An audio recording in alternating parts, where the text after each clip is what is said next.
சின்ன மருமகள் சீரியலோட upcoming episode என்னென்னு பார்க்கலாம். இங்கே ஈஸ்வரி, தாமரை, சாவித்ரி, சித்ரான்னு 4 பேருமே இனி நாமளும் இந்த வீட்டில் நம்ம இஷ்டத்துக்கு என்ன வேணாலும் செய்யலாம், நம்மளை கேள்வி கேட்குற உரிமை ஏன் ராஜாங்கத்துக்கு கூட கிடையாது அப்படின்னு சொல்லிட்டு வேணும்னே சினிமாவுக்கு போகலாம், இஷ்டப்பட்ட மாதிரி பெரிய ஹோட்டலில் போய் சாப்பிடலாம் அப்படின்னு சொல்லி நினச்சது மட்டும் இல்லாமல் இங்கே மோகனா கிட்ட சொல்கிறாங்க. உடனே மோகனாவும், வேண்டாம் ஈஸ்வரி, இது உங்கள் மாமாவுக்கு தெரிஞ்சால் பெரிய பிரச்சனையாயிரும், இந்த வீட்டில் நாம் எப்படி இருக்கணும்னு உனக்கே தெரியும்ல, அதுவும் இந்த நேரத்தில் நீங்கள் 4 பேரும் தனியாக போகிறது சரியில்லை அப்படின்னு எவ்வளவோ எடுத்து சொல்கிறாங்க மோகனா. அது எதையும் கேட்காத ஈஸ்வரி, அது என்ன, உங்கள் மருமக என்ன செஞ்சாலும் பரவாயில்லன்னு ஒத்துக்கிற நீங்கள் நாங்கள் மட்டும் வெளியில் போகக்கூடாதுன்னு சொல்கிறீங்களே, இதெல்லாம் சரியா? நாங்கள் எங்கள் இஷ்டத்துக்கு எங்கே போகணுமோ போயிட்டு தான் வருவோம், நாங்கள் கிளம்புறோம், வேணும்னா வீட்டில் உள்ளவங்க கிட்ட நீங்களே சொல்லிக்கோங்க அப்படின்னு இங்கே மோகனா கிட்ட சொல்லிட்டு அங்கேருந்து கிளம்பிடுறாங்க. நம்ம மருமக தமிழ்செல்வி மேலே இருக்கிற கோபத்தில் இவங்க இப்படியெல்லாம் செய்கிறாங்க, என்ன நடக்க போகுதோ, என்னென்ன பிரச்சனை வரப்போகுதோ தெரியல அப்படின்னு மோகனா யோசிச்சுட்டு இருக்கும்போது ராஜாங்கமும் சன்னாசியும் சாப்பிட்றதுக்காக வர இங்கே உடனே ராஜாங்கம் கேட்குறாங்க, என்ன மோகனா நீ மட்டும் இருக்க, உனக்கு உதவிக்கு ஈஸ்வரியவாவது கூட நிற்க சொல்ல வேண்டியதானே, நான் வரதுக்குள்ளே எல்லாரும் சாப்பிட்டுட்டு அங்கே தூங்க போயிட்டாங்களா என்ன அப்படின்னு கேட்க உடனே மோகனாவும் கண் கலங்கிக்கிட்டே பயந்துக்கிட்டு நடந்த எல்லாத்தையும் சொல்கிறாங்க. அவங்க யாரும் வீட்டில் இல்லைங்க, 4 பேரும் சேர்ந்து வெளியில் போயிருக்காங்க, வெளியில் பெரிய ஹோட்டலில் சாப்பிட போகிறாங்களாம், அது மட்டும் இல்லாமல் அவங்க எங்கெல்லாம் போகிறாங்க தெரியுமா அப்படின்னு ஈஸ்வரி சொன்ன எல்லாத்தையும் ராஜாங்கத்துக்கிட்ட சொல்ல ராஜாங்கமும் சன்னாசியும் ரொம்பவே கோவப்படுறாங்க.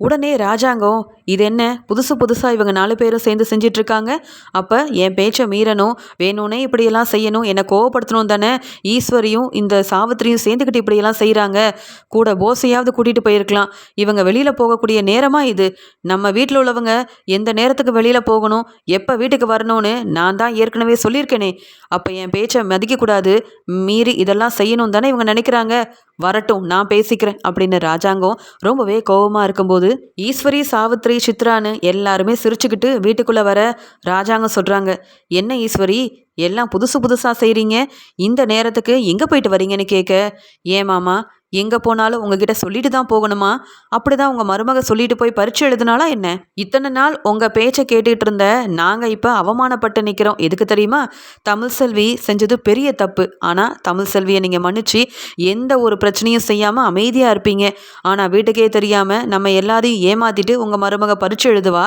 அதில் 600 மதிப்பெண் வாங்குவா, எல்லாரும் பெருமையாக பேச போயிட்டு தமிழ்செல்வியை எதுவுமே சொல்லாமல் இருக்கீங்க, வீட்டை விட்டு வெளியில் அனுப்பாமல் இருக்கீங்க, அப்புறம் நாங்கள் என்ன செஞ்சால் உங்களுக்கு என்ன, நாங்களும் எங்கள் இஷ்டத்துக்கு யார்கிட்டையும் சொல்லாமல் எங்கே வேணாலும் போவோம், எப்படி வேணாலும் இருப்போம், நீங்கள் ஏன் மாமா அதுக்கெல்லாம் கேள்வி கேட்டுட்ருக்கீங்க அப்படின்னு ஈஸ்வரி சொல்லும்போது சன்னாசி ரொம்ப கோவமா, எனக்கு தெரியும் ஈஸ்வரி இந்த பிரச்சனைக்கெல்லாம் காரணம் நீயாக தான் இருப்பேன்னு, அப்போ என் அண்ணன் பேச்சை மீறணுன்றதுக்காகவும் எங்களை அவமானப்படுத்தணுன்றதுக்காகவும் எங்களை மதிக்காமல் இங்கே வந்து சாவித்ரி, தாமரை, சித்ராணி எல்லாரையும் வெளியில் கூட்டிகிட்டு போனது அப்போ நீ தான் பாத்தியானே, நான் தான் சொன்னேனே இப்படி வீட்டில் பிரச்சனை வந்தாலே அந்த பிரச்சனைக்கு பின்னாடி ஈஸ்வரி தான் இருப்பான்னுட்டு, இப்போ பாத்தியா நம்ம வீட்டில் என்னெல்லாம் நடக்கக்கூடாதுன்னு நினச்சோமோ அது எல்லாத்தையும் இந்த ஈஸ்வரி நடத்திட்டுருக்கா, முதல்ல இவளை வீட்டை விட்டு வெளியில் அனுப்புனா எல்லாம் சரியாயிரும் அப்படின்னு சன்னாசி சொல்லிட்டு இருக்கும் போதே இங்கே சாவித்ரி சொல்கிறாங்க, ஈஸ்வரி மேலே எந்த தப்பும் இல்லை, நாங்கள் எல்லாரும் முடிவெடுத்து தான் வெளியில் போகணும்னு நினச்சோம், அது மட்டும் இல்லாமல் நாங்கள் செஞ்சதில் என்ன தப்பு இருக்குன்னு வந்த உடனே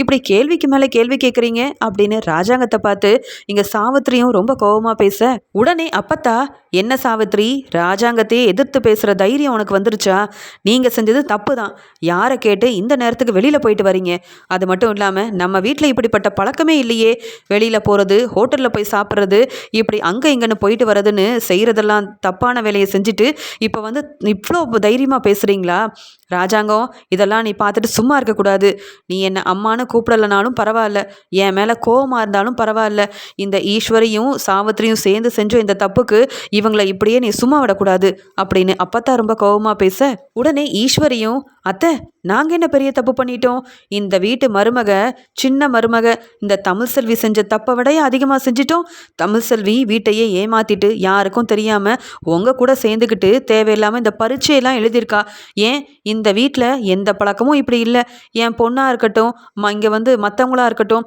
பெருசாக படிக்கக்கூடாதுன்னு சொன்ன நீங்களே இங்கே தமிழ்செல்வி பரீட்சை எழுதி அதிக மதிப்பெண் வாங்கினதெல்லாம் கேட்டுக்கிட்டு எதுவுமே செய்யாமல் அவளையும் வீட்டில் தானே வர விட்டுருக்கீங்க, இதே தமிழ்செல்வி செஞ்சதை இதெல்லாம் தப்புன்னு வீட்டை விட்டு வெளியில் அனுப்பியிருந்தீங்கன்னா நாங்களும் இந்த குடும்பத்தில் இந்த பழக்கம் வழக்கம் தான்னுட்டு உங்கள் பேச்சை கேட்டுக்கிட்டு வீட்டிலேயே இருந்திருப்போம். ஆனால் இங்கே தமிழ் செல்விக்கு வேறு மாதிரி ஒரு விஷயத்த செய்கிறீங்க. ஆனால் நாங்கள் அதே தப்பை செஞ்சால் மட்டும் எங்களை எதிர்த்து கேள்வி கேட்குறீங்க, எங்களை திட்டுறீங்க, அவமானப்படுத்துறீங்க. இதெல்லாம் எந்த விதத்தில் நியாயம் அப்படின்னு ஈஸ்வரி பதிலாக கேள்வி கேட்குறாங்க. இதுக்குடனே சன்னாசியும், நான் தான் சொன்னேனே இவ்வளோ பெரிய பிரச்சனை நடந்திருக்குன்னா இதுக்கு காரணம் இந்த ஈஸ்வரியா மட்டும்தான் இருப்பா. இவளும் திருந்த மாட்டா, வீட்டில் உள்ள யாரையும் திருந்த விடவும் மாட்டா. அண்ணனையும் எதிர்த்து பேசுறியா ஈஸ்வரி அப்படின்னு ரொம்ப கோவமாவே சன்னாசி இங்கே திட்ட ஆரம்பிக்கிறாரு. அதுக்குடனே ராஜாங்கம் சொல்கிறாங்க, இங்கே இந்த வீட்டில் வர வர என்னுடைய பேச்சுக்கு எந்த மதிப்பும் இல்லாமல் ஆயிடுச்சு. அதனால தான் நான் எடுத்த முடிவு தப்புன்ற மாதிரி ஈஸ்வரி பேசிகிட்டு இருக்கா போல அப்படின்னு கேட்க, அப்படி என்ன பெரிய தப்பு செஞ்சிட்ட ராஜாங்கம்? இவங்கெல்லாம் உன் பேச்சை கேட்கலன உடனே நீ முதல்ல இவங்க வீட்டுக்குள்ளே வர வீட்டை விட்டு வெளியில் அனுப்பியிருந்தா இந்த ஈஸ்வரிக்கு நீ சரியான முடிவு எடுத்திருக்குன்னு தெரிய வந்திருக்கும். ஆனால் உன் பேச்சையே மீறி பேசுகிறாங்க பார்த்தியா, இவங்கள நீ சும்மா விடக்கூடாதுன்னு சொல்லும்போது ஈஸ்வரி சொல்கிறாங்க, நாங்கள் செஞ்சது பெரிய தப்புனா கண்டிப்பாக அந்த தமிழ் செல்வி செஞ்சதும் பெரிய தப்பு தான். ஏன் என் பையன் போஸ் ஏதோ பெரிய தப்பு செஞ்சிட்டான்னுட்டு வீட்டுக்குள்ளே வரக்கூடாதுன்னு அந்த அவுட் ஹவுஸில் தங்க வச்சிங்களே, அப்போ நான் அமைதியாக தானே இருந்தேன். என் பையனுக்காக சப்போர்ட் பண்ணி பேசினப்ப யாரும் அதை பெருசாகவே எடுத்துக்கல. நாங்கள் செஞ்சால் மட்டும்தான் தப்பா? தமிழ் செல்வி செஞ்சா அதெல்லாம் தப்பே இல்லைன்னு சொல்லிக்கிட்டு தமிழ் செல்வியை வீட்டுக்குள்ளே வர விடுறீங்க. அவள் இந்த வீட்டோட சின்ன மருமகளாக எல்லா வேலையும் செஞ்சிட்ருக்கா, அதுவும் எங்கள் முன்னாடியே. அப்போ தமிழ் செல்வி செஞ்சா தப்பை நீங்கள் கேள்வி கேட்க மாட்டிங்களா அப்படின்னு சொல்லி ரொம்ப கோபமாக பேச, உடனே மோகனாவும், என்ன ஈஸ்வரி இப்படி பேசிகிட்டு இருக்க? தமிழ் செல்வி இப்போ நம்ம வீட்டு வாரிசு சுமந்துட்டுருக்கா. அவள் செஞ்சது தப்புன்னு ஏற்கனவே அவளை அங்கே செட்டில் தங்க வச்சுருக்கோம். அப்படி இருக்கும்போது ஏற்கனவே சேதுவும் தமிழ் செல்வியும் பிரிஞ்சு வாழ்ந்துட்டு இருக்காங்க. இதெல்லாம் உங்களுக்கு தெரியுமே. அதெல்லாம் விட்டுட்டு இப்போ மறுபடியும் இந்த வீட்டை விட்டே வெளியில் அனுப்பணுன்ற மாதிரி பேசிகிட்டு இருக்கீங்க. அது எப்படி தமிழ் செல்வியை வீட்டை விட்டு வெளியில் அனுப்ப முடியும்? அவள் செஞ்சது தப்பாகவே இருந்தாலும் இங்கே நம்ம சேதுவோட வாரிசை சுமந்துட்டு இருக்க தமிழ் செல்வியை நாங்கள் எதுவும் இப்போதைக்கு செய்ய முடியாது. நீங்கள் அதெல்லாம் மனசில் வச்சுக்கிட்டு தான் இப்படி தேவையில்லாத வேலையை செஞ்சிட்ருக்கீங்களா? நீங்கள் செஞ்சது பெரிய தப்பு. அதை பற்றி பேசாமல் எதுக்கு தமிழ் செல்வியை பற்றி பேசுகிறீங்க அப்படின்னு மோகனா ரொம்ப கோவமாக ஈஸ்வரி கிட்ட பதில் சொல்கிறது மட்டும் இல்லாமல் இங்கே தமிழ் செல்விக்கு சப்போர்ட் பண்ணி பேசுகிறாங்க. அதுக்கு உடனே இங்கே ஈஸ்வரியும், உங்களுக்கு உங்கள் மருமக ரொம்ப வசதியாக இருந்தா எனக்கு என் பையன் போஸ் மேலே அக்கறையும் பாசமும் உங்களை விட அதிகமாகவே இருக்குது.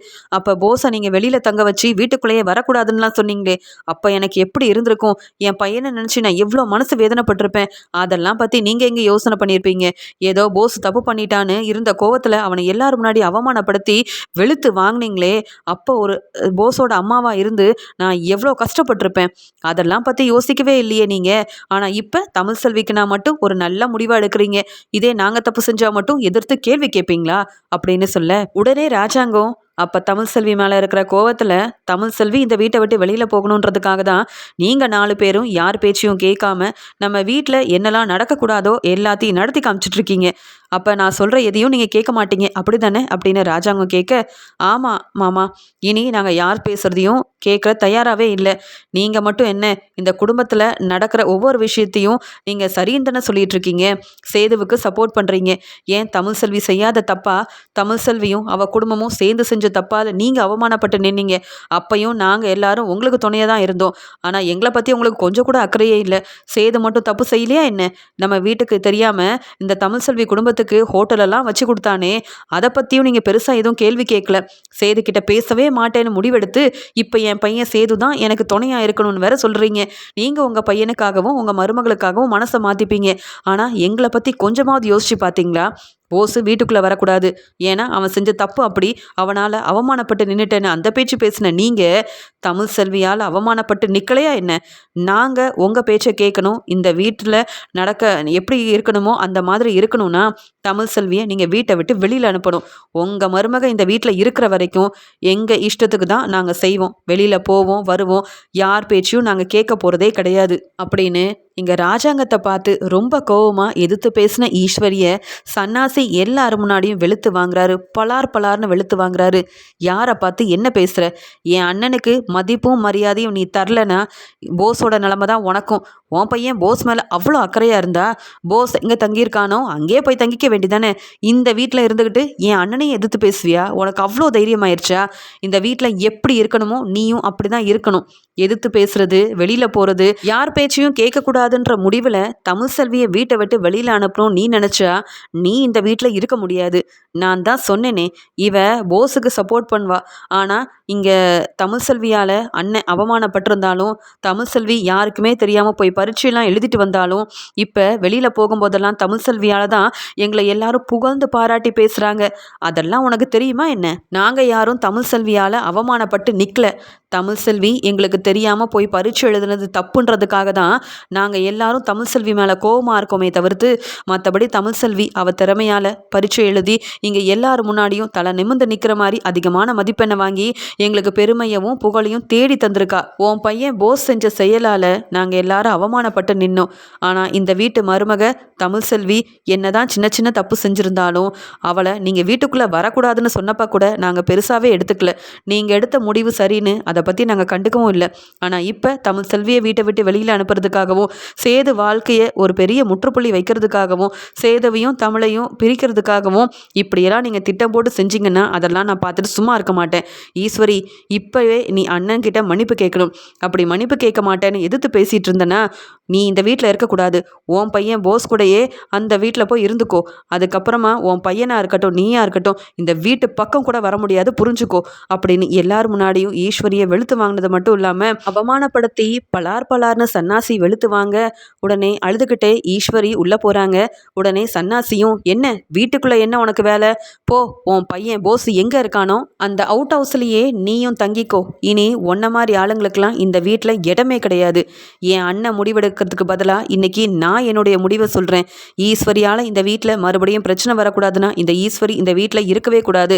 அண்ணே, என்னை தப்பாக நினச்சிக்காதீங்க. முதல்ல ஈஸ்வரியை வீட்டை விட்டு வெளியில் அனுப்புங்க அப்படின்னு சன்னாசி தன்னுடைய முடிவை சொல்ல, பதில் பேச முடியாமல் ஈஸ்வரி தான் செஞ்ச தப்பெல்லாம் நினச்சி பார்த்து சன்னாசி மேலே உள்ள கோவத்தில் தலை குடிஞ்சு அழுதுகிட்டே நிற்கிறாங்க.